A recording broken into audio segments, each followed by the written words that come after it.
Hey guys, All in Crypto here, and welcome back, ladies and gentlemen, for another YouTube video. Today we have a familiar face coming back on the show. We have the man, the myth, and the legend, Mr. Francis Hunt, coming back on today. Thanks a lot for coming back on, Francis. Delighted to be back with you and your followers. Thank you for having me. Yeah, it's an absolute pleasure. It's so important to have somebody who is as good as navigating these markets as yourself. Maybe we should start with a congratulations on the 3 shorts you gave in the cryptocurrency market, which was IOTA, Cardano, and Solana. 2 of them are home and safe. And we're still working on Solana, but it's gone your way massively. So congratulations on those trades. Yeah, thank you. Solana is a macro sell-off one. We called for $3 when it was upper 40s. So there's a lot more drama to come out on that one. Yeah. So the Solana short, it's very interesting that you called for the $3 level way when we were up 30, 40 dollars, and that's before FTX or any of this was even a thing. So anybody who thinks that technical analysis doesn't work needs to think again. So congratulations on those. Shall we get into a little bit about what's happening in current markets? We had some pretty significant news from the Bank of Japan today, an overnight surprise, which the cryptocurrency market has benefited slightly from on a dollar weakness. Should we maybe kick things off with a little bit of dollar analysis? Yep. So dollar is soft at the moment, but I hasten to give people too much cold comfort on the basis that it's going to go away, because I'm watching the 10-year rate on, and that's the driver for me, the US 10-year for when it's showing signs. So if I just bring up, in fact, if I do a chart share, I mean, we're very visual. You'll probably see this, and the dollar lags the 10-year, but the 10-year is going to be the one that will say to me, look, it's time, don't get too ahead of your horse here. The 10-year rates, and the thing that with America, they're probably always going to raise rates a little harsher and a little harder. You know, the UK got punished for not raising rates by the same rate and the same degree, and they had a run. Now, I think that was a lesson to the ECB, because Agent Orange, Lagarde, started talking excessively hawkishly, and she was trying to have a Draghi moment. You know, they all got to put on their Superman cape and be bosses. And she was talking about how much she'll do. But there's a lot of false bluster in all of that, because there's only so much you can do before other things break. And they break a lot faster in the very fragmented EU zone. Don't forget, this is a country where they officially tightening and putting up interest rates, but they were also providing liquidity to the Italian bond market. So, you know, this is putting out the fire. We must put out the fire. You know, it's so cold out there. We must put out the fire. But they're pouring petrol on one side of the fire, and then they're putting some water to be seen. Watch us put water on the fire. Watch us put water on the fire. Give us credit, you know. And then there's going to the other end and keeping a bit of the heat going. So this is a very funny environment. So the point of that is that treasuries, I think, but the Americans are also restricted in how far, because things are going to break. This is why I say something breaks. Either way, we go until something breaks. So this is the game of breaking something and watching something break. So that eventuality is going to likely materialize. And the concern for the dollar is that it needs to, whilst Powell is still in charge, the last person he wants to be is the guy who presided over the busting of the dollar. So he will always largely be probably talking more hawkish than most people expect, and they're hiding behind this phony labor stats. We got such a hot labor market, you know, to justify it's not really a recession, which is a bit like me changing the rules on you halfway through, backgammon game, and then saying, well, this is a knight from the chessboard and it can do special moves. You know, it's just deception, and it's fakery and messing around. So, but anyway, so the point of all that parable is, they're going to stay ahead of tightening to maintain dollar dominance when there's trouble. And they're usually the biggest beneficiary when things break in terms of fear. Everybody charges in. to the dollar as safe haven. Now that is reducing. I'm not being a dollar fanboy. Many people will make that, I want to see it end. It's the absolute deception. And I would actually say when the curtain is pulled back, untold malfeasance will be unveiled. That will be a bit like the rolling discoveries of the FTX debacle, you know. You slowly find out more and more and more and realize it was a complete bun fight and a circus. Well, the scale that you'll find behind the dollar is there. But until such time, unfortunately, its perception is reality. And so we're in that narrative. And if the 10-year is going to start firming up again, and it's doing a hammer. So I was threatening you with a chart there. So let's share screen and do that if you'll allow it. Yeah, there we go. the 10-year yields, of course, has led the dollar. Really. So Correct. We're Correct. talking about the 10-year yields actually firming up now, having had a pullback. And I'll leave it there and let you do the rest. Yes, so that little is a hammer there broadly. So when people were saying, "Is it over? Is it over?" You know, many times on the dollar bull that we were also responsible for calling them up. If you know, I mean, Solana and IOTA, you know, little patterns that. And thank you for paying credit to me. We get plenty wrong, by the way. But the things I'm truly proud of are the big macro calls of real scale. And there was a real dominance. So we've done, you know, oil and gold long as a delta neutral trade. That was a macro event that preceded major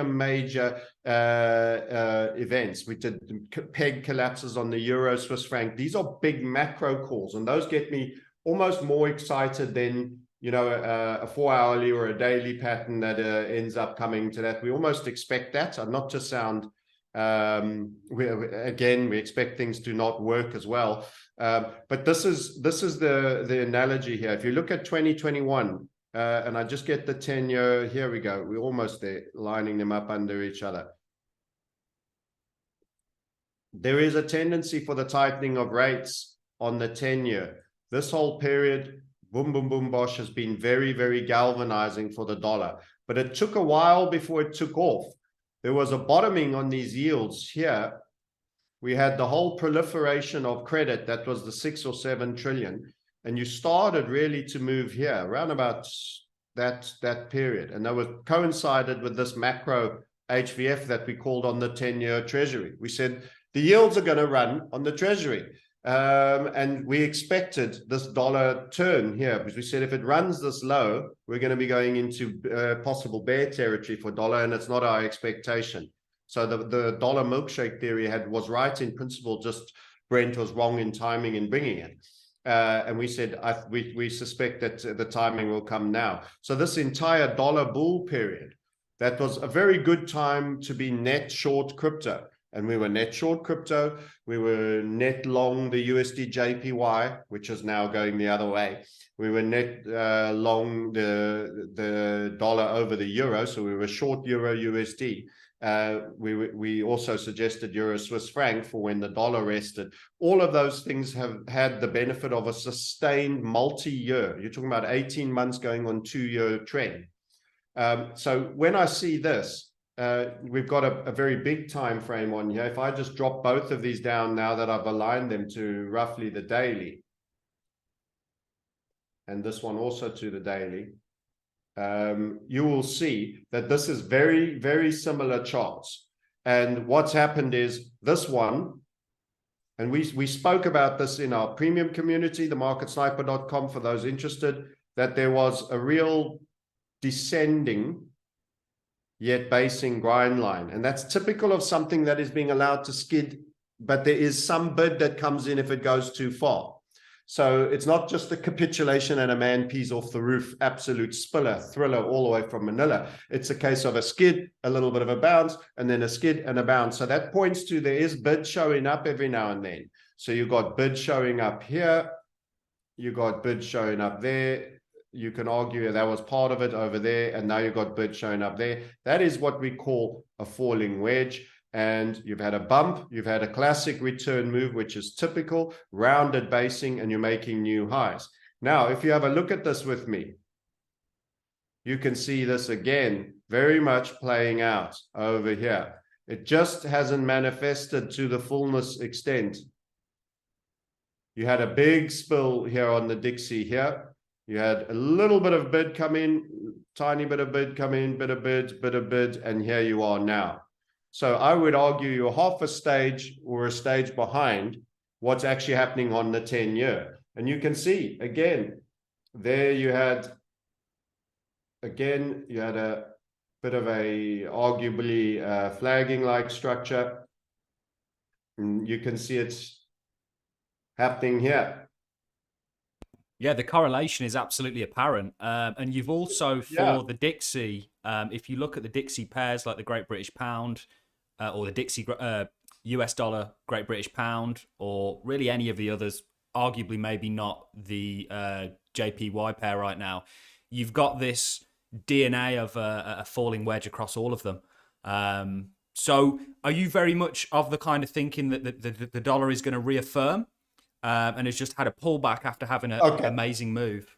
So that's a good question, because what I'm saying to you is it's not, everybody is dollar negative now. So I was seeing the tweets. The natural place for the euro is 110 and the yen 110 yen to the dollar. I've seen the euro up at 120. I've seen all these guys getting very plucky on dollar weakness. Everybody is a momentum chaser. They're all super strong and super confident and make these absolutist type statements, usually just before. It's kind of like when Bitcoin was at 60K and everyone was 250K by the end of the year.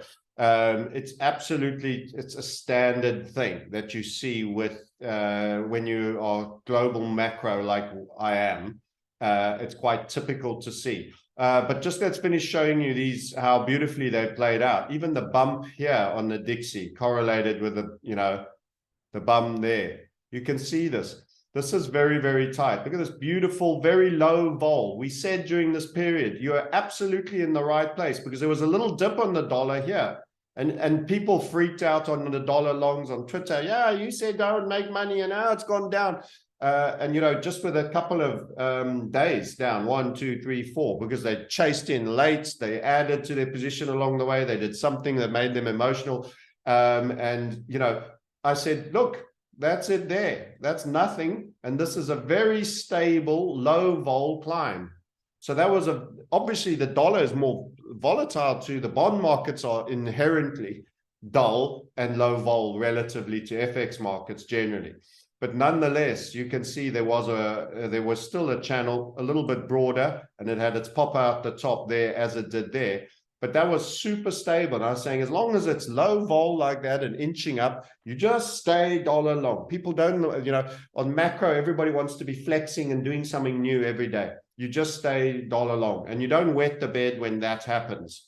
Now we've had a falling wedge and a basing. So your question was, is the dollar coming back? So it is going to come back to a degree, but not to the level and the rate of pace that it had before. So the key thing about your question is that originally we had a macro HVF on the dollar, and that was your dominant trade. And it was really, really powerful. Now you're going to get a bit more ebb and flow and a little bit of everything. This was your Dixie. Going back up to that bigger time frame, you were trading this structure. And that's the value of trading HVF method. Hence why we make it available to people to do. You were trading essentially this structures breakout run from here to there. We gave a target of 111. We tightened it to about 110.3, but essentially you got from those lows that move.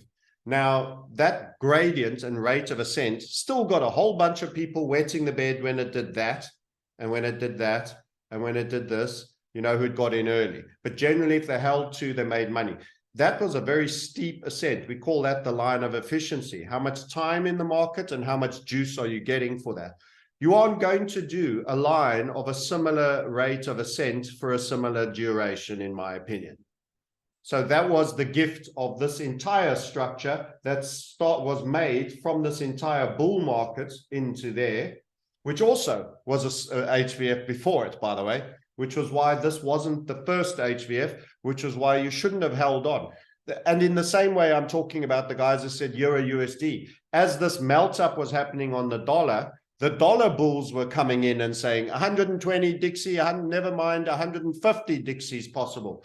You know, it was all like everybody, momentum shoots. And that's how people, and these guys then get known as the dollar bulls. When you were first and you said 111, they now, because they've arrived late, by claim stake jumping on you, they get to be assertive. And I'm like, good luck with that. What happens? You run the target. There's a short blow off period of overperformance to 114. And then you have a proper hit back. Where's the guy who said 150? I took a picture of what he said on, on Twitter, and the other guy on 120. They didn't do the analysis. They had no basis for it. So we have real bases for our trade, and the targets aren't thumb sucks, and it's not pissing contests. This was the reason. Yeah. That's why you got that run, and that's why you got that run. That's why it was a real key opportunity, bull run. Now you've just had the bull run. Well, look what you got. The dollar did go higher, but it was up, deeper down. You're wrong, bear market. You know, so this is the sort of game. That's a much more different market to trade. And within all of that, I also see for us coming a major demand destroying event.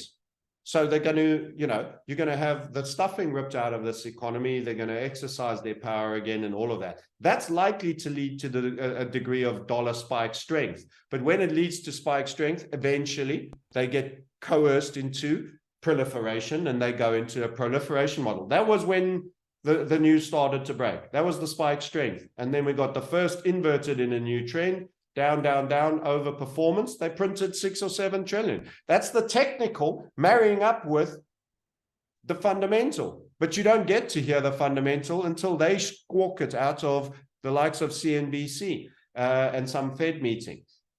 So that is in essence where we are. So I would be very wary on being dollar negative right now, not because I think it's going to go up the same pace at the same rate, just because it's already had quite a violent correction, and the interest rates, as I've illustrated, are a leading indicator for the thing. You're getting closer to breaking a debt Ponzi scheme by upping the rates. That means you're getting closer to everybody panicking into the dollar again. Yep. It's quite simple, really. And the chart is showing you. And it showed you when I split the screen with the 10-year above and that you're actually looking at the future dollar price behavior when you're looking at the 10-year almost. So, I mean, that's the nutshell. But it doesn't mean you go back to one-way trade pumpermentals dollar like you had with the HVF.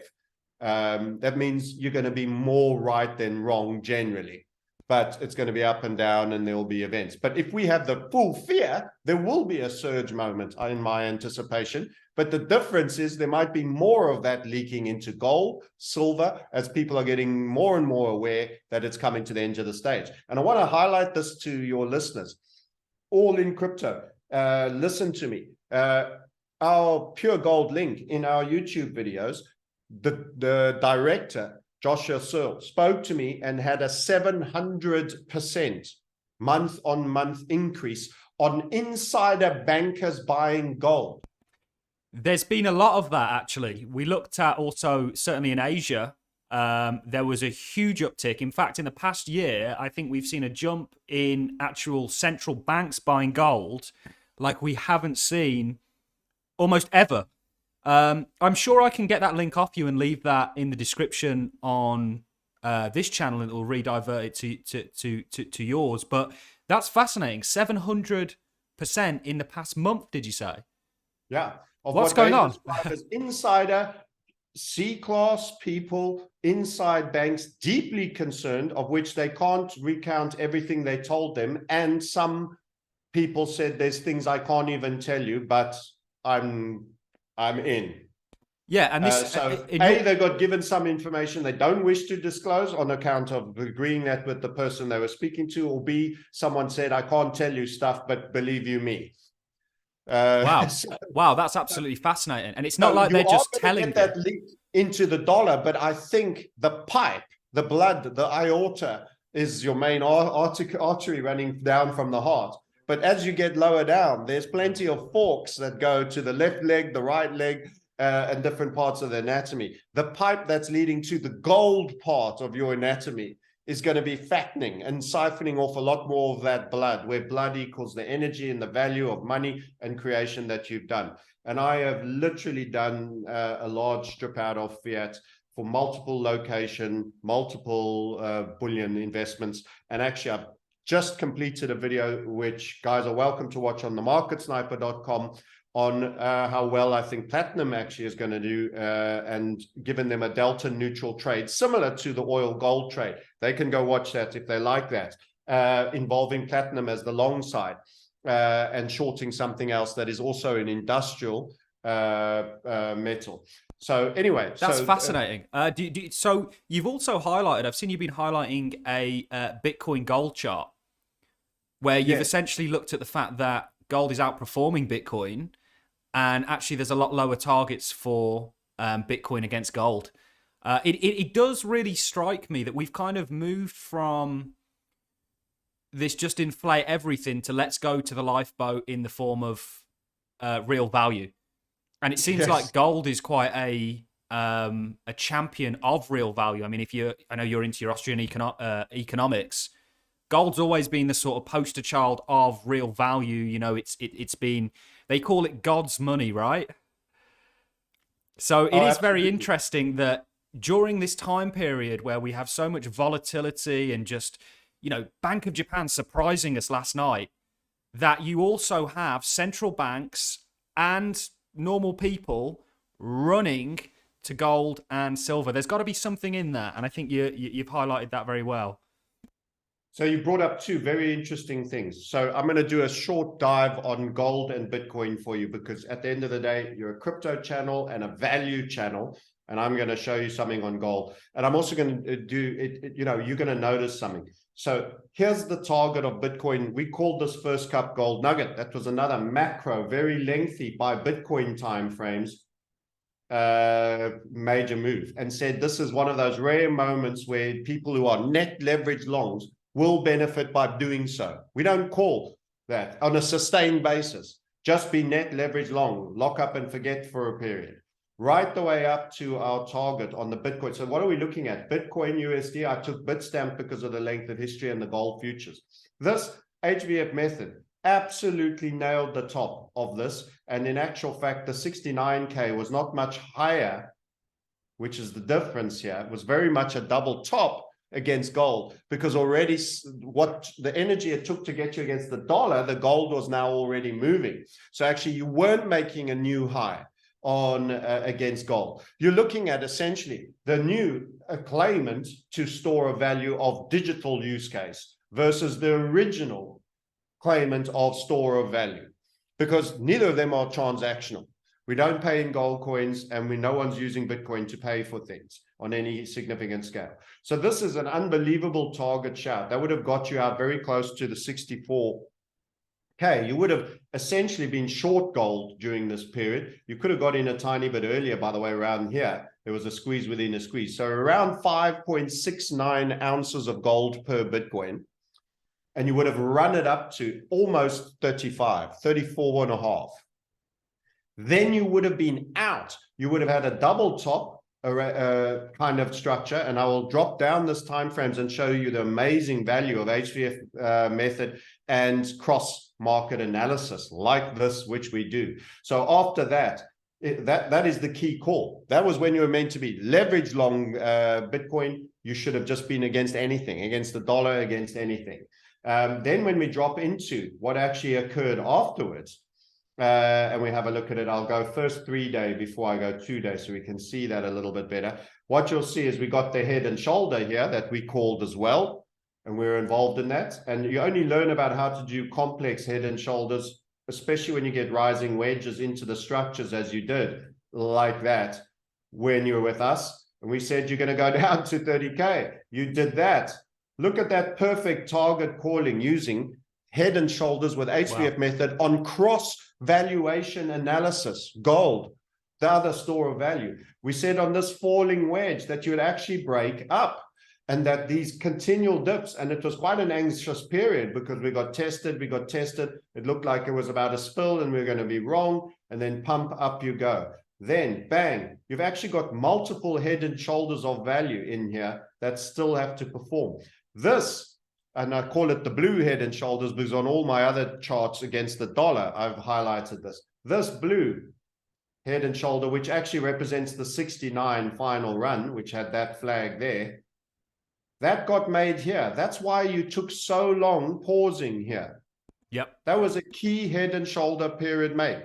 That was essentially the run from the 69K high. That was another head and shoulder call. There's lots of smaller fractals that are very advanced. I'm not going to go into explaining all of them. But then you actually have a bear flag, which we have 2 readings for. And that one, the most bearish one, is taking you to the funnel, which is why I've been talking about a return to 5-ounce gold Bitcoin when you're currently at 9, and when you were here, you were at 12. And when it was at 55K and we were concerned, you were at 27. So if you just pivoted out of crypto into gold during that period, you would have been doing substantially better than all the hodls. And this is our key point. Everybody goes, traders lose money, generally 90%, 87, 78. We aren't trading. We aren't doing things on a daily basis. Capturing 3, it's sometimes as low as 1, but it can be 1, 3, maybe 5 key directional movements on major asset classes that are different, yet are supposedly fulfilling the same role simultaneously, utilizing HVF method, and you leave the trade on. You could have just gone long gold, short Bitcoin. Yeah. And you would have gone from 34.5 ounces, and you're sitting at 9, you're probably going to end up at 5. Wow. Wow. And it's interesting that you have a target right back from where all the stimulus started. In fact, that's it. I'll change color just to clarify that, because that's caught your eye. The orange, this is the strongest targets are the HVF, and then second, I would probably say a distant second, the head and shoulders. This is a flag, which is a reasonable targeting tool, but don't give over gravitas. If it can fail, anything can fail, and so can this. But this is on a geometric, and that will be a funnel, and it takes you straight back to a key support level. That doesn't even mean if it did go there, that would even be a bottom. First of all, I'm not saying it's going there. We don't know. It's a possibility and probabilities. But that even if it did, it doesn't mean that's a bottom. It just means it would be a sustained area of support. It could be a very potential bottom because of the funnel. It means you would have round tripped the entire COVID dollar weakness spell. And that's a big bearish point for me for crypto, because rarely do you go all the way and come 100% down. Imagine at a halvening cycle, you had a high and then you went to a low that was the same as the low of before the halvening cycle. That should concern you. Yep. This is getting a little bit more that way. The interesting thing, I think, with it round tripping is if you look at the likes of ARK, which you've highlighted, another good one is GBTC, which really is only institutional used. They have all round tripped pretty much the entirety of the COVID stimulus package. And people think round tripping doesn't happen. They think it can never go back. You know, it's done this, and then they sit shock and awe, and they gutted. This was the chart you were referring to. I was just getting it up. Let's bring it back from the other screen. This is what's happened. This isn't the latest ARK chart. It's made a new low, by the way. Wow. It's gone through that low. So it's down there. It's at 32 now. When this was taken, it was at 40. And we actually have an $8 and a $9 target for it. Oh, wow. I mean, Kathy Wood. Yes, it's Kathy unbelievable. Wood. So this isn't a beat up on crypto. He just hates crypto and he doesn't believe in it and he wants to beat up. This is the world. This is the world deflating because of inflation and so much asset price hyperinflation caused by fiat proliferation now being unwind. You bump an obscene amount of air into a really big durable balloon. When you let it out, it's got a lot of air that's got to come out of the bag. Back into the cylinder or debt whatever. Markets. Yeah. Yeah, no, this is fascinating. I think that this, for me, I'm very much set on more downside for the crypto space. But I think that that has a lot to do with, if you look at personal savings rates, if you look at the environment we're in, it's why largely with all these rallies, we've been of the notion that they don't get sustained. Are the Fed at your back at the moment saying, okay, this rally can grow arms and legs? No, they're the complete opposite of what they have been, and that needs to be taken very seriously. And I can't help but feel, I watched your review on BlackRock's outlook for 2023. I mean, when did the term "a new world order" become mainstream economic commentary? Yeah, I mean, this was the stuff of conspiracy theory nuts, so to speak, only a couple of years ago. Now they are coining the phrase "a new world order." I mean, that was a fascinating report. Well, it's a very old term, and it was coined very long time ago, and now they're using it with great regularity. Yeah, the one thing that I also found interesting with BlackRock's report was they said that in order for inflation to get back in line, we need to see a 2% drop in GDP. That's pain. And you think that crypto or stocks, or if I'm being honest, I think gold's probably going to have, on the paper price, go down with, because everybody's going to be running for the exit, I think. I think this is coming in the year that we're moving into. Well, there's going to be no real money if you have your money taken out of your bank. Let's finish this point I wanted to make with this chart, and then I'll take it away. And this was a bit of a Bitcoin Maxis, a little bit of a troll, but it's also, there's real relevance behind this. This is Bitcoin in gold color, the orange, and that's the ARC chart. And what I was highlighting as a speculative tech in ETF, highly speculative, deep, balls deep into the metaverse and all nonsense. And she actually increased the risk of her profile instead of decreasing it. She just failed to read the trend. This is her chart, the candles. And what actually happened is, the claim I'm making is ARC is in essence, let's just put this in a proper color so that you can see where I'm operating. ARC is in essence a low beta, that means less volatile, proxy, advance early mover for Bitcoin. So that's going to upset a lot of Bitcoin people. But it's more because it's speculative. It's more because it's speculative, high risk tech, and Bitcoin is being categorized as that. No matter what Michael Saylor says about pristine collateral, the people with money get to decide, unfortunately. He's only some of the money. He's a lot of money, but he's, in terms of all the money, he's a minute as well. He's as insignificant as I am in that sense. So in terms of the people with the money, Bitcoin is being treated in this period, not forever, but in this period under review, post the COVID March 20 lows, as a lagging high beta proxy for a failing, in my opinion, macro head and shoulders, Cathie Wood, mocked tech ETF, speculative. And here's why. So watch this. There's the Bitcoin moving up. There's Cathie Wood moving up. Bitcoin pumpermentals. Cathie Wood tops before. Leading indicator, lower beta. Cathie Wood tops here. Bitcoin still has FOMO retailer momentum, carries on running, not the smart money.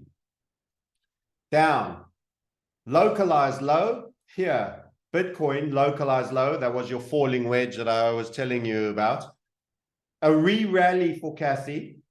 A re-rally for Bitcoin. Everybody FOMO massively. Makes a marginally higher high. So on the ups, overperforms, which is a bit like silver to gold. It's almost like Bitcoin is silver to, dare I ever say, Cathie Wood's gold, with a big laugh.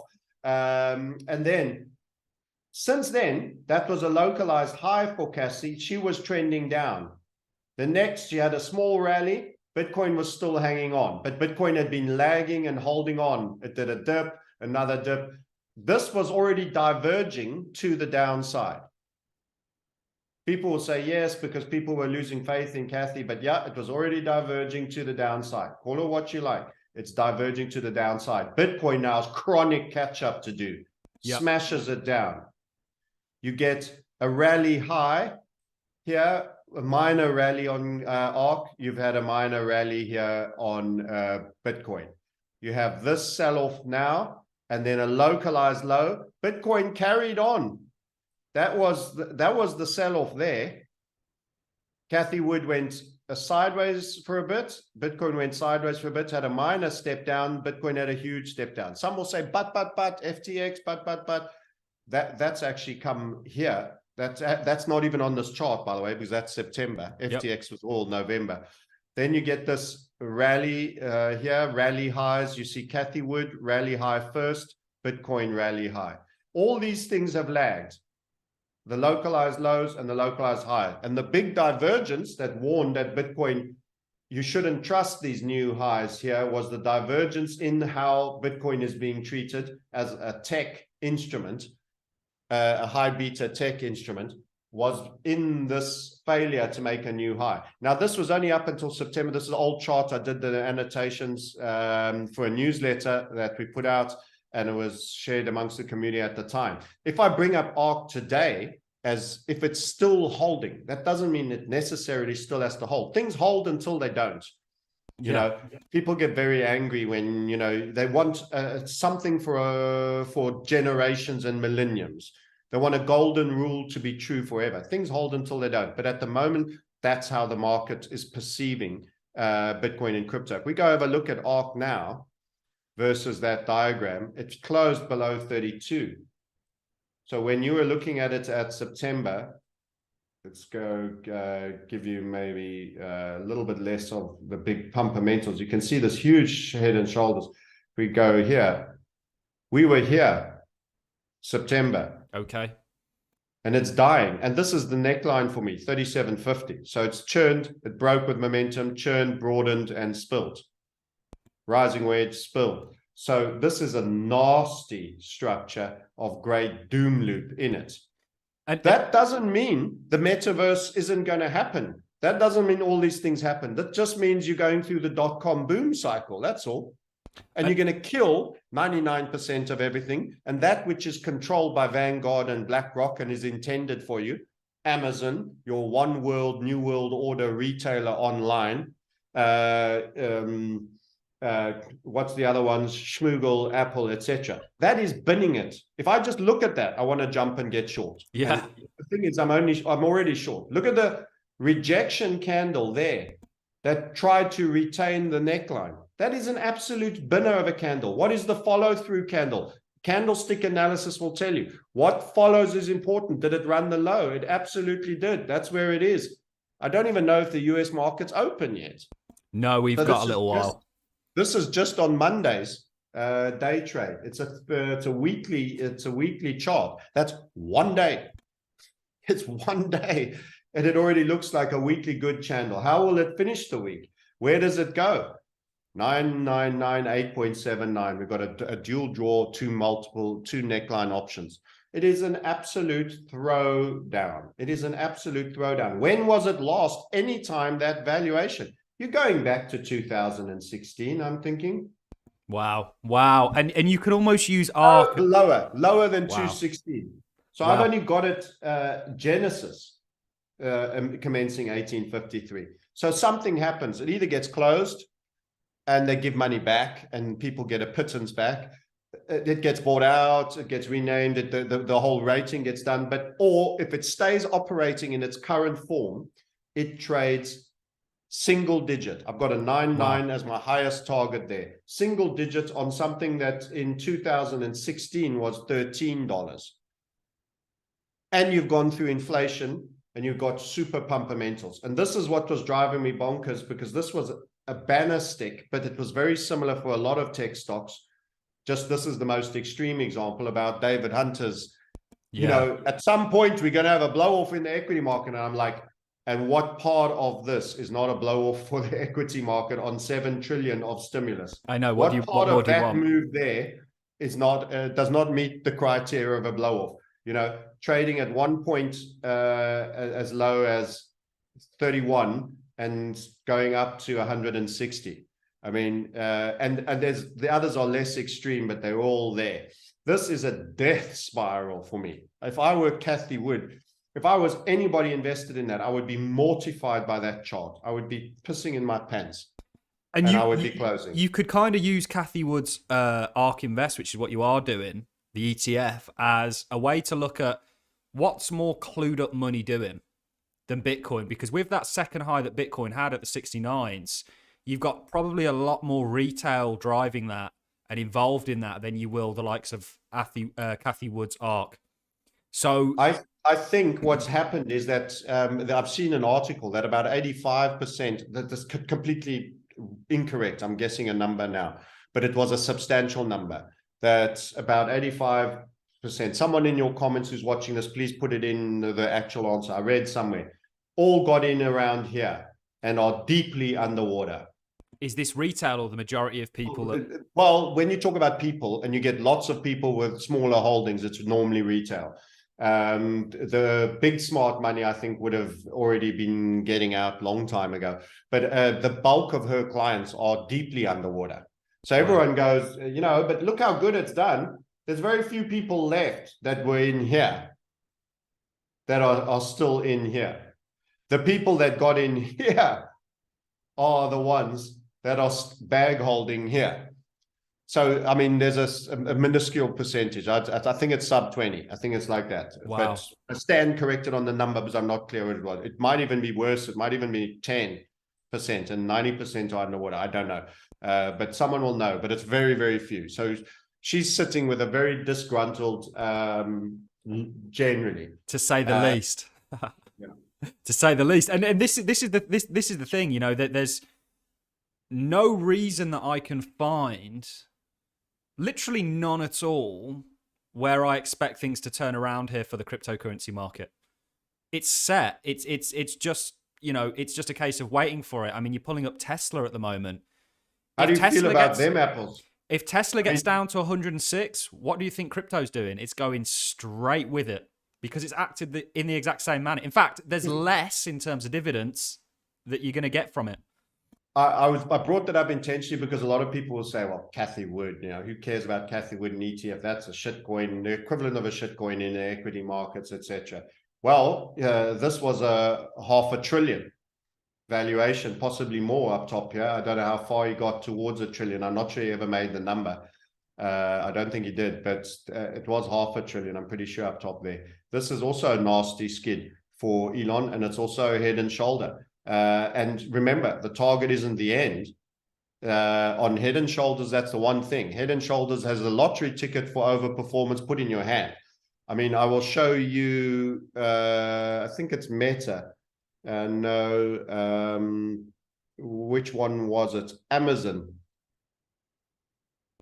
Okay. There's a Head and Shoulder. And this is you. Amazon is retail. Wow. This is how it's looking for you. So let's take those lines off.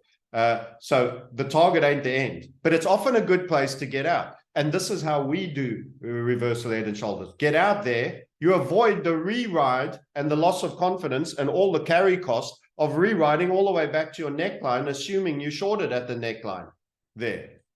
Yeah.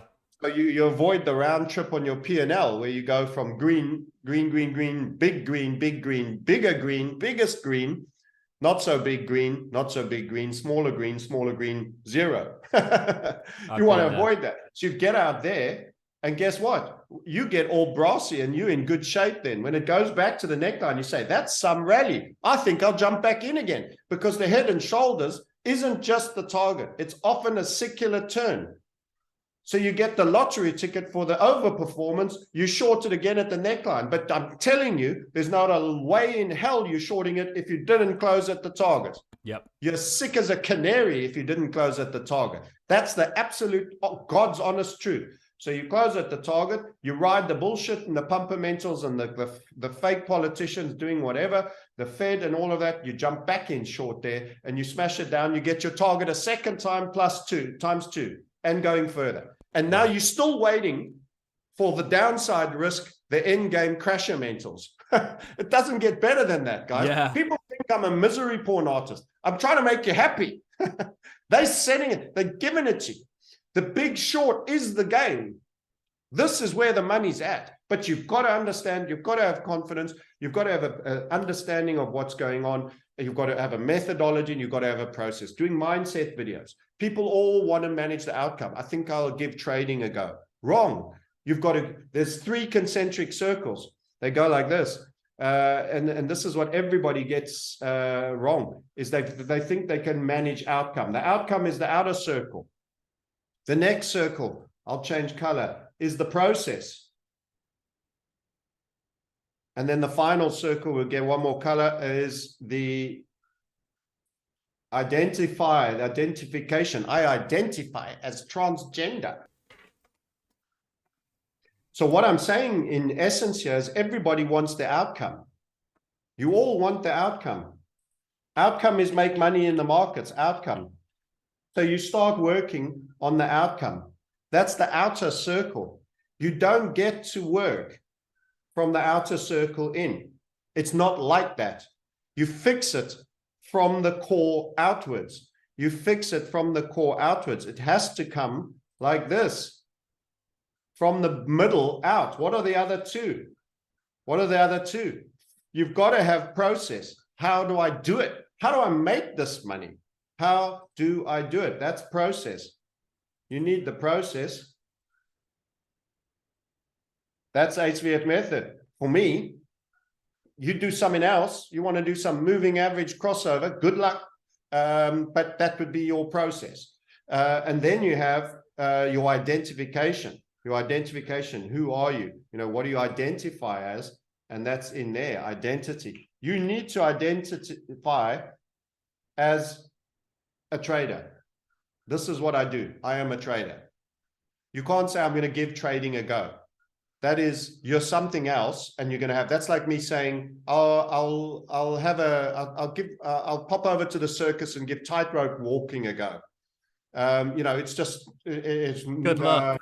No, you won't. So you know, imagine how that works out. Broken back. So the point is, I am a trader, and or I am becoming a trader if you feel like you're telling a lie, if you self-identify as a trader and you're not there. But then you've got to say, do I have a process? And then you will start to have outcomes when you execute on a solid probability-based process. There is no guaranteed winner process. And then you start to get outcomes. Everybody wants to start working on this circle from the outside in. They just want the outcome. They just keep coming this way, and you can't do it. But at the moment, the markets are giving you the biggest gift, and everybody's miserable because you only want sunshine days. You want permanent days. You want to be on the North Pole when it's summer and you have 6 months of daylight, but then you never rest. You get exhausted. Actually, nighttime, winter, they're all good. They're all good for making money. Shorts, the big short. Michael Burry's never made as much money in such a fast time as he did there, even though they cocked him around. You absolutely shouldn't look a gift horse in the mouth. And this is the thing, you know, one man's trash is another man's treasure. And what's going on right now, there's a real opportunity in shorting all of this. All the links to Francis's content and where you can find Francis and explore what he does a little bit more will be in the description. I think that's an amazing segment that you've just gone on to in regards to being a trader, because I have never found anything as hard as trying to trade. It's a road filled with frustration. If I'm being totally honest, and I've found the recent environment that we've been in pretty hard because, and I'm a big believer that a workman should never blame his tools.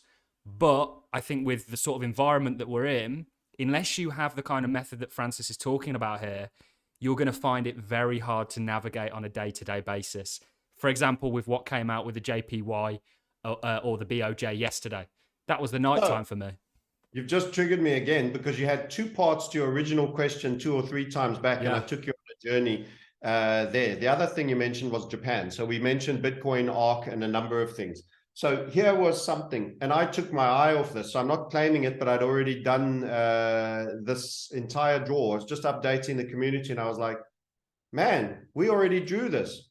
Wow. I clicked on the 10-year, and we had in draw a major upside on rates. And I was a bit confused by that. This draw was done a long time ago.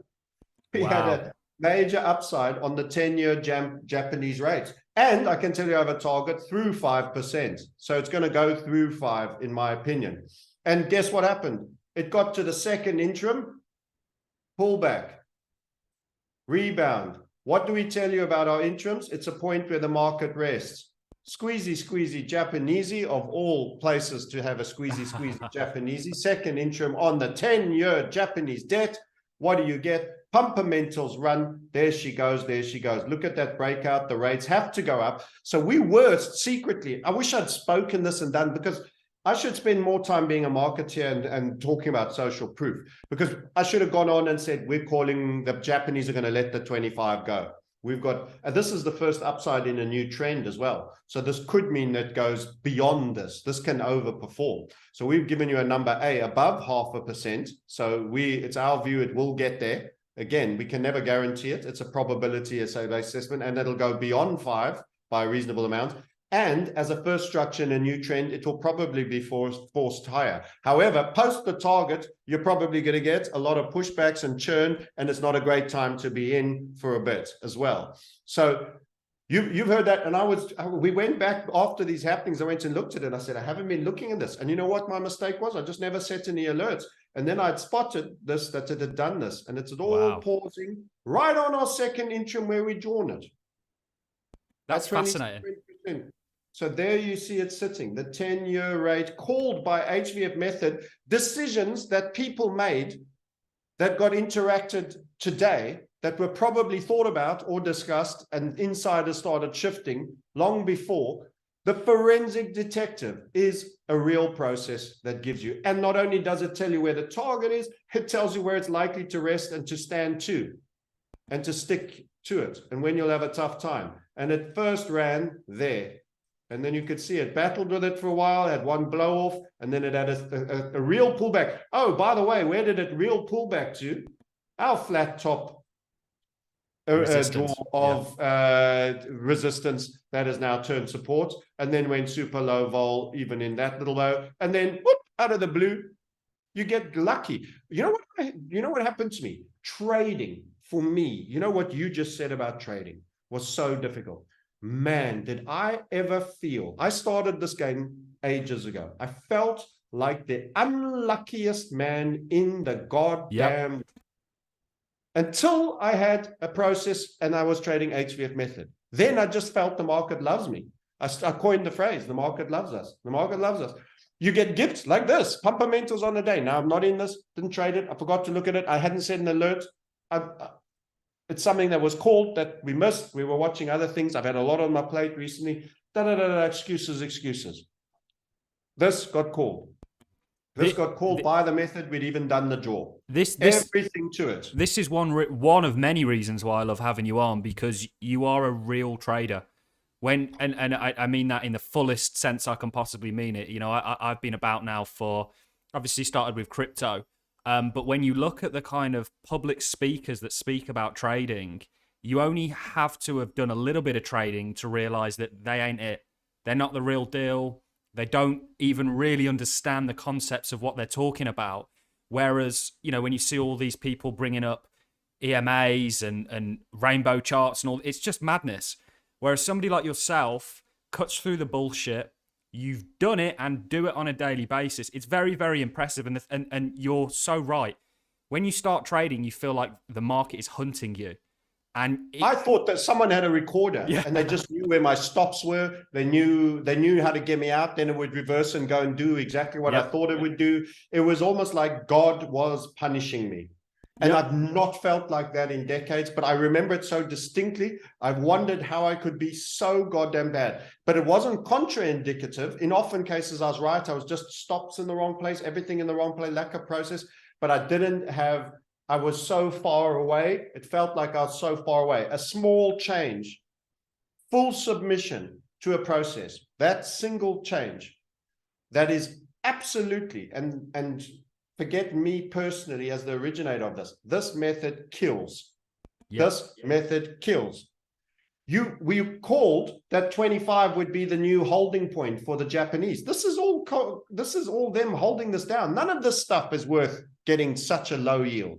They were holding it here. And it was our second interim. And now they're going to hold it somewhere around here. And it's going to shoot to 523. And you're going to get a similar piece of price action here, over here. And then you'll see me on YouTube making a call that the yields are going to spike on Japan, and Japan's essentially going to be bust. It might be the thing that breaks it. And you say, how did he guess it? He got lucky.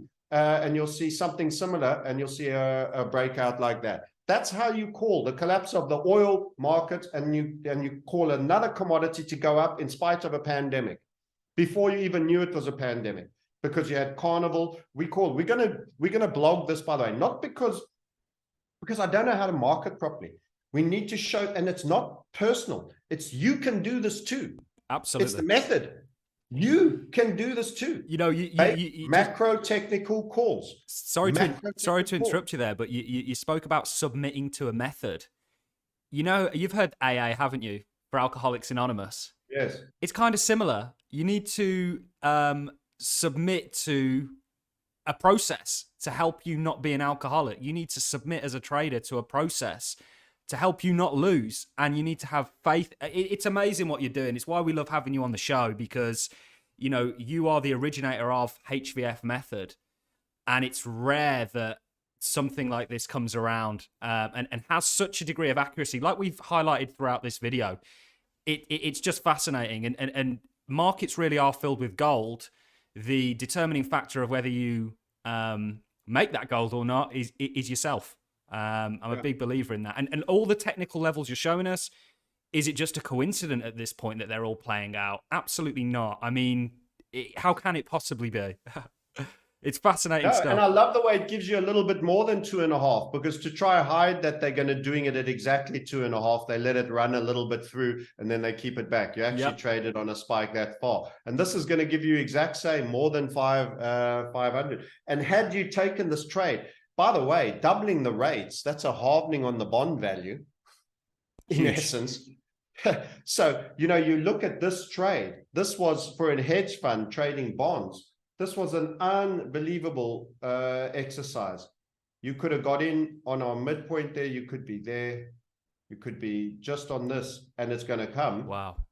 You could have been there. You could get an 11. If you waited for the just-in-time entry and you took it there and you put the full stop, that's still going to be a 9. And if you went for the full stop to below it there, you're on about a 5.4.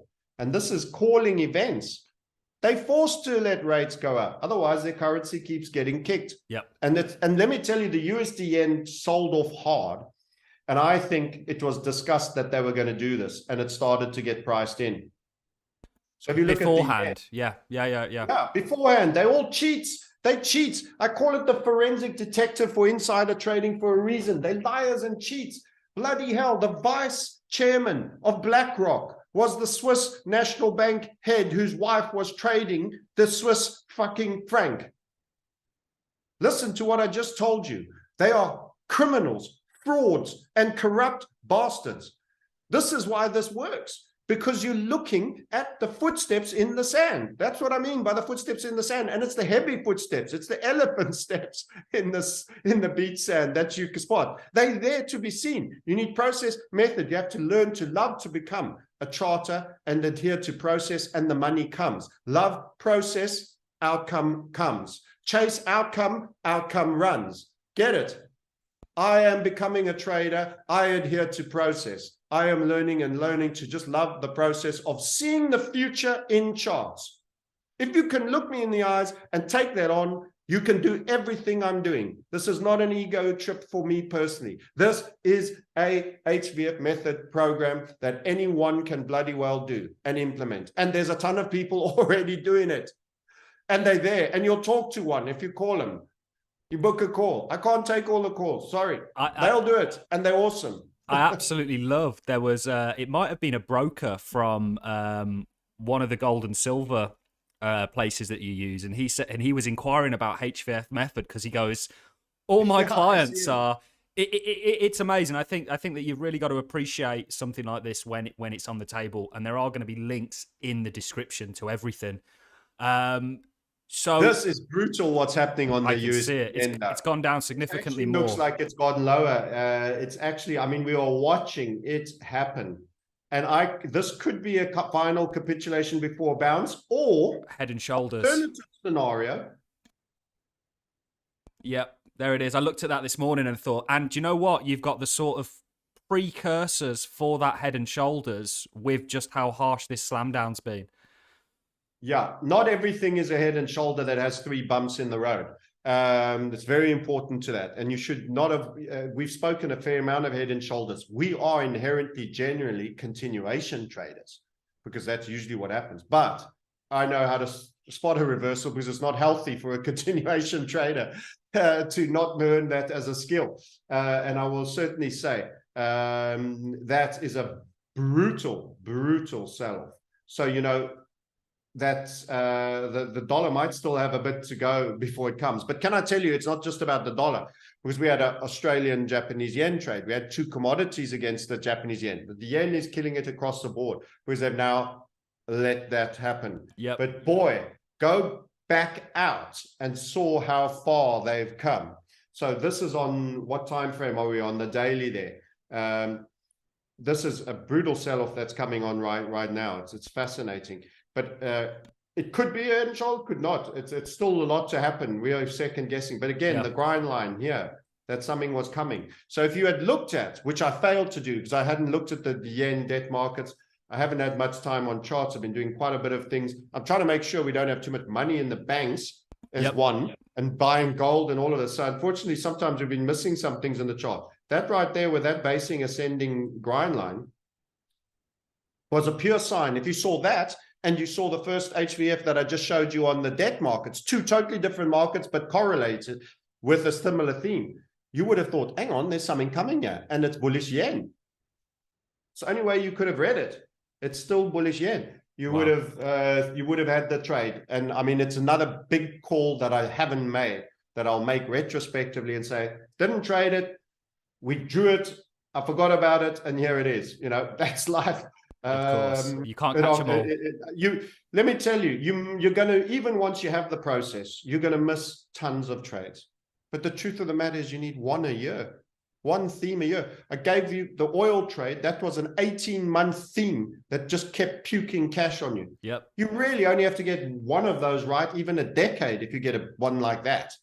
The truth of the matter is you'll be doing much more than that. Yep. And even inside the big moves, there are medium-sized moves, but that's the big macro technical analyst. I told you before on your very program, I'm not the best macro technical analyst. I'm the only macro technical analyst. I don't see anyone saying on an annual chart or a quarterly chart, I see a substantial, ridiculous number move, and saying something absolutely prone to ridicule. The reason I'm able to do this is I don't give an absolute fuck what anyone thinks. I'll say something absolutely stupid if I have to, and I don't care. And if I'm wrong, I've lost the fear of being wrong. I've just done it too much, been wrong enough and been right enough to not care of being badly wrong, and standing on big macro timeframes and make ballsy calls. And the fact of the matter is, you can put them on and you can trade them. When we do the case study of the energy, I will put the options on Plains All American Pipeline that failed from $26 down to $3. I will show you Tullow trades. I will show you the oil trade itself. I'll show you Carnival, a shipping company that was also in an inverted HVF that crashed, and we were wondering why, if oil prices were going down. All of it is there. It's an entire narrative. It's not one trade. You get one macro theme right. It's 5 or 6 trades with mega overperformance ongoing, and you're the front of the news cycle before anyone else, with one process that starts with you identifying as, I am becoming a trader, I want a process, and then I will get outcomes, and recognizing there's big gaps in between all of those happening, and staying there for the long haul, not getting burnt, not treating it like a casino, not trying to lean on it. Otherwise you pay your price. And that's the other reason you were mentioning lots of speakers that don't actually trade. There's a certain kind of people that run the casino industries and all the addictive industries. Yep. And actually, most people that are retail traders, by the manner they go about their retail trading, are actually doing a validated, justified, different version to a casino event. And that's why. But it's deemed legitimate because now they can look, they can build an opinion instead of red, black, or zero, or, you know, stick on 16 or hold out for 21. They can have their own little voodoo juice, and they can sound like they're not gambling. You actually get a massive tracked audience. So on one hand, what Richard Hart says is actually true. He is helping people by keeping lots of people out of trading, because most people approach it incorrectly. And the way they approach it is like approaching roulette, where you have much less chance of winning than the house does. And then they set up people, and people will share opinion and views so that you can intellectualize your failings, and at least sound like a very well-educated, bad, you know, trader, but brilliant economist. I've come across brilliant, researched, useless traders all over the place. Yep. They know everything about what this politician said to that. They'll know far more than me. And, oh, but did you know that this happened? And they're going to shift this. They'll be the most well-informed, analyzed, read a book for it. Because everybody thinks you can read a book for trading. You read a book. I mean, I should be a published author, but I don't. Because there's nothing that's going to be, you know, make you a great trader, read a book. You've got to engage. You've got to do. You've got to have process. And I do all of that in a learning environment. But maybe I should, because I'd get more, get more people. I would read that book. That's for sure. Well, and you're so right. I can't even type properly. I'm so bloody dyslexic. And I've got one of these gamer keyboards. Yeah. Every time I hit the board, 4 different letters come up at the same time. It drives me bonkers. But the truth of the matter is I should do something basic, simple and small, and knock it out. And then just do enough for them to come and find and give people. And even those foundational principles will change their approaches in life. Yep. Even if it's just a thing to say, do 1/3 of less of the, you know, the amount of trading you're doing now. Yep. Do, all the core things that I've said on countless YouTubes. I distill. And because some people are readers, they don't watch YouTube. They're introverts, or they watch that. I could be helping them. But so maybe it's something, as I say, I must do. But the whole point of this is that this is a big ass move. This is your news right now in markets, and it's continuing. And it smells, I part think it could be a final capitulation. So I know I drew a head and shoulders here, but you could later get a big hammer, and you could just go up. You know, if we have a serious risk event, you could go up and you could do, again, another HVF. I mean, with the amount of debt, until America dies and the full curtain is pulled back, which is reset, as long as we're in the current paradigm, Japan is supposedly the most indebted. We know that in terms of unfunded liabilities, America is. Yep. But they aren't borrowed against that. They've just spent everybody's pension money. We know that. So they're just taking out of current money to pay them. So it's not got a debt or an interest rate attached. They're just running a Ponzi scheme. So until the Ponzi collapses, then the dollar's over. But that's, you know, that's 600, 700% plus. That's all everybody's welfare, Medicaid that they haven't funded. They'll kick the can, they'll keep borrowing. But until that, everyone calls bluff on that, the Japanese are in real trouble. For sure. Because they've got a high inflation rate, and they've got a ridiculous rate on their bonds. Yeah. So who should own them? Even after this move, who should own them? And look what their currency has done, just for perspective. And again, another macro call. Using the same method, you could have done it yourself. And we were watching and waiting for this for years. And it gave you one big mega pump ass move that if you traded correctly, you probably would have earned, you know, a CEO's salary for 5-10 years. Wow. Yeah. In a world where a nurse wouldn't earn, you know, you'll earn in a day what a nurse gets paid in a year. And that was that. And there she goes. And off she went. And squeezy. And we've done all these draws. I'll switch the eye back on, and you'll see it's all in there. Wow. And you could have got out, and there's your overperformance. And it's just mega. And I mean, actually, you wouldn't have sold the top. No one does.